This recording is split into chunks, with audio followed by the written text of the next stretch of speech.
There are many heroes in this world.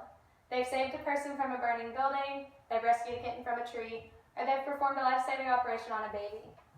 They usually have their 10 seconds of fame, and then they go back doing right what they were doing before. Whoever and wherever these heroes are, they are known and remembered by the people that mean the most to them. Some of these heroes are lucky enough to have been remembered by everyone they've touched.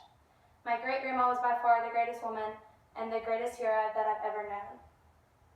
Some knew her as Mrs. Hill, some knew her as Rita, but I knew her as Nanny. I knew her as a funny, strong, and caring woman, and although she was extremely stubborn at times, it was her heart that made her the epitome of love. She was always happy and laughing, whether it was because I stuck my tongue out at her at the dinner table, or she had heard a funny story, she almost always had a smile on her face. She loved to trade eyes with me.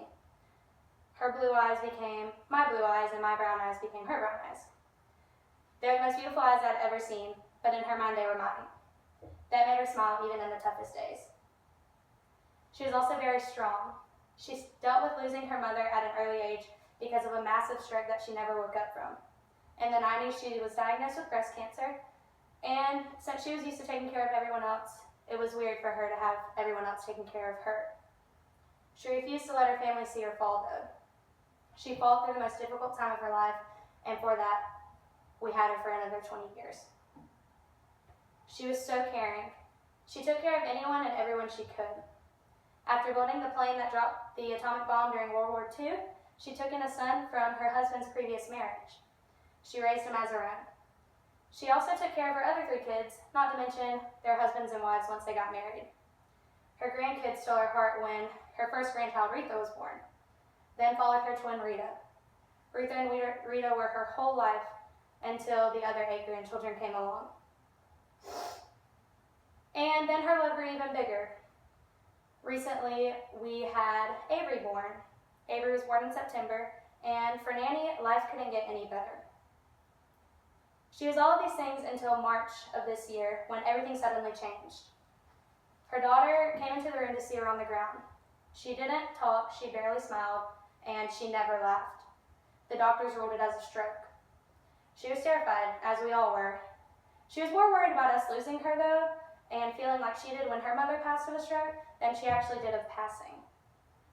A few days later, while I was in Thomasville and she was in Jacksonville, I got her to speak while on video chat. It was a sign that she wanted to fight and that she was ready to fight. And she did fight. She fought through a month of different doctors and nurses coming into her hospital room. She fought through a month in rehab, and she fought through another hospital stay. She always put on a show for everyone. She rarely let us know that she was upset.